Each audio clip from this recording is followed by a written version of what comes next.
ದರ್ಶನ್ ಕೇಸ್ನಲ್ಲಿ ಪೊಲೀಸರ big mistake, ತನಿಖಾಧಿಕಾರಿಗಳ ವಿರುದ್ಧ ಜಡ್ಜ್ ಗರಂ.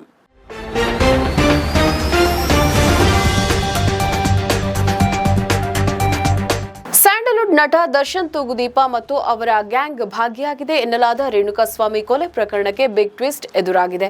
ತನಿಖೆಯ ಹಂತದಲ್ಲಿ ಅತ್ಯಂತ ಜಾಗರೂಕತೆಯಿಂದ ಹೆಜ್ಜೆ ಇಡಬೇಕಾಗಿದ್ದ ಕಾಮಾಕ್ಷಿಪಾಳ್ಯ ಪೊಲೀಸರು ಮಾಡಿದ ಒಂದು ಸಣ್ಣ ತಪ್ಪು ಈಗ ಇಡೀ ಕೇಸ್ನ ತನಿಖಾಧಿಕಾರಿಗಳಿಗೆ ತಲೆನೋವಾಗಿ ಪರಿಣಮಿಸಿದೆ.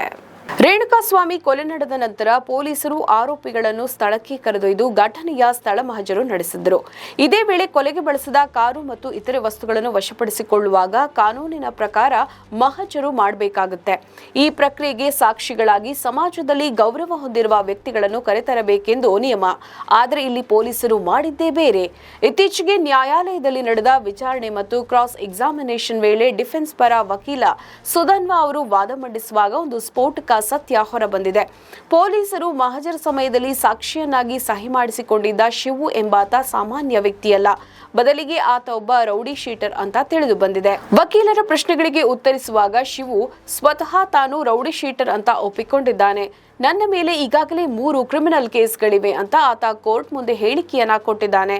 ಇದು ಪೊಲೀಸರಿಗೆ ದೊಡ್ಡ ಹಿನ್ನಡೆಯಾಗಿ ಪರಿಣಮಿಸಿದೆ. ಭಾರತೀಯ ಸಾಕ್ಷ್ಯ ಕಾಯ್ದೆಯ ಪ್ರಕಾರ ಯಾವುದೇ ಪ್ರಮುಖ ಮಹಜರ್ ಅಥವಾ ತನಿಖಾ ಪ್ರಕ್ರಿಯೆಗಳಲ್ಲಿ ಸಾಕ್ಷಿಗಳಾಗಿ ಇರುವವರು ನಿಷ್ಪಕ್ಷಪಾತ ಮತ್ತು ಉತ್ತಮ ಚಾರಿತ್ರ್ಯ ಉಳ್ಳವರಾಗಿರಬೇಕು. ರೌಡಿ ಶೀಟರ್ ಅಥವಾ ಕ್ರಿಮಿನಲ್ ಹಿನ್ನೆಲೆ ಉಳ್ಳವರನ್ನು ಸಾಕ್ಷಿಯನ್ನಾಗಿ ಬಳಸಿಕೊಂಡರೆ ಅಂತಹ ಸಾಕ್ಷ್ಯವು ನ್ಯಾಯಾಲಯದಲ್ಲಿ ದುರ್ಬಲಗೊಳ್ಳುತ್ತದೆ. ಆರೋಪಿಗಳ ಪರ ವಕೀಲರು ಇದನ್ನು ಬಳಸಿಕೊಂಡು ಪೊಲೀಸರು ಬೇಕಂತಲೇ ಸುಳ್ಳು ಸಾಕ್ಷಿಗಳನ್ನ ಸೃಷ್ಟಿಸಿದ್ದಾರೆ ಅಥವಾ ಪ್ರಭಾವ ಬೀರಿದ್ದಾರೆ ಅಂತ ವಾದಿಸಲು ಅವಕಾಶ ಸಿಗುತ್ತೆ.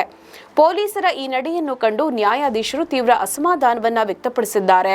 ಇಷ್ಟು ದೊಡ್ಡ ಹೈ ಪ್ರೊಫೈಲ್ ಕೇಸ್ನಲ್ಲಿ ಕೆಲಸ ಮಾಡುವಾಗ ಪೊಲೀಸರು ಇಂತಹ ಬೇಜವಾಬ್ದಾರಿತನ ತೋರಿದ್ದು ಹೇಗೆ ಎಂಬ ಪ್ರಶ್ನೆ ಎದ್ದಿದೆ. ಕಾಮಾಕ್ಷಿಪಾಳ್ಯ ಪೊಲೀಸರು ಮಾಡಿದ ಈ ಒಂದು ಬಿಗ್ ಮಿಸ್ಟೇಕ್ ಈಗ ತನಿಖಾಧಿಕಾರಿಗಳಿಗೆ ಸಂಕಷ್ಟವನ್ನ ತಂದೊಡ್ಡಿದೆ.